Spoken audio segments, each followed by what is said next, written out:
ஓ முருகா, வெற்றிவேல் முருகா, வேலுண்டு வினையில்லை, மயிலுண்டு பயமில்லை.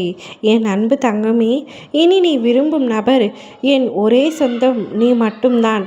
என் வாழ்க்கைக்கு நீ மட்டும் போதும் என்று உன்னிடத்தில் வந்து கூறப்போகின்றார். பல சொந்தங்களால் உங்களுடைய வாழ்க்கை நிர்ணயிக்கப்பட்டு சந்தோஷமாக அமைக்கப்பட்டு இருந்தது. நீங்களும் வாழும் வாழ்க்கை நன்றாக இருக்கின்றது, மகிழ்ச்சியாக இருக்கின்றது இந்த திருமண வாழ்க்கை என்று ஒரு சில ஆண்டுகள் சந்தோஷமாக வாழ்ந்தீர்கள். பூகம்பமாக பல பிரச்சனைகள் வெடித்தது. எப்பொழுதும் பிரச்சனைகள் இருந்தாலும் சில விஷயங்கள் பெரிதாக வெடித்தது. மற்றவர்களின் பேச்சை கேட்டுக்கொண்டு உன்னுடைய துணை உன்னை உதாசீனப்படுத்தினார்.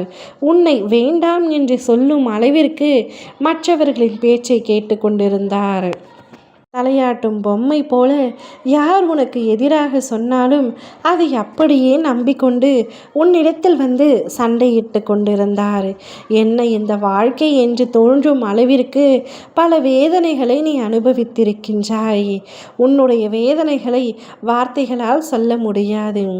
ஆனாலும் பிரிந்துவிடக்கூடாது, என்னுடைய துணையே எனக்கு உலகம் என்று நீ அவரிடத்தில் பல அவமரியாதைகளை பெற்ற பின்பும் அவர் மட்டுமே எனக்கு வேண்டும் என்று உறுதுணையாக இருந்தாய்.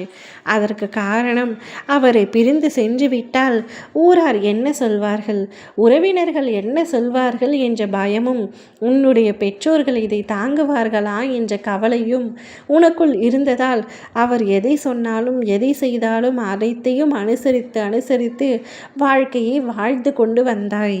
ஒரு கட்டத்தில் உன்னால் அவர் கொடுக்கும் பிரச்சனைகளையும் அவர் கொடுக்கும் மனவேதனையையும் காயங்களையும் தாங்க முடியாமல் எனக்கு இந்த வாழ்க்கையே வேண்டாம் என்று அவரிடத்தில் சண்டையிட்டு கொண்டு உன்னுடைய வீட்டிற்கு வந்துவிட்டாய்.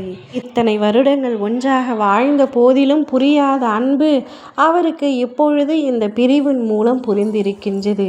புரியாத பிரியம் பிரியும் பொழுது புரியும் என்று கூறுவது போல நீ அவரை பிரிந்து வந்தவுடன் தான் உன்னுடைய அருமை அவருக்கு தெரிந்திருக்கின்றது. நீ இல்லாமல் அவரால் இருக்க முடியாது என்ற உண்மை அவருக்கு புரிந்திருக்கின்றது. அதனால் இப்பொழுது அவர் உன்னை தேடி வரப்போகின்றார். பல நபர்களுக்காக உன்னை வேண்டாம் என்று கூறியிருக்கின்றேன். எவ்வளவோ காயப்படுத்தியிருக்கின்றேன், கஷ்டப்படுத்தியிருக்கின்றேன், அடித்து கூட இருக்கின்றேன். ஆனால் அப்பொழுதெல்லாம் இந்த முட்டாளுக்கு தெரியவில்லை நீ எவ்வளவு பெரிய பொக்கிஷம் என்று. இப்பொழுதுதான் எனக்கு புரிந்திருக்கின்றது. தயவு செய்து என்னுடன் வந்துவிடு என்று கூறப்போகின்றார். மற்ற சொந்தங்கள் யாரும் வேண்டாம், எனக்கு ஒரே சொந்தம் நீ மட்டும் இருந்தாலே போதும். என்னுடைய வாழ்க்கையில் நான் அனைத்தையும் சாதித்து விடுவேன் என்று உன்னிடத்தில் வந்து கெஞ்ச போகின்றார். உன்னுடைய உண்மையான அன்பை புரிந்து கொண்டு உன்னுடைய காலடியில் வந்து விழப்போகின்றார். பின்பு என்ன முடிவெடுக்க வேண்டும் என்று நீதான் முடிவெடுக்க வேண்டும். ஓ முருகா, வெற்றிவேல் முருகா.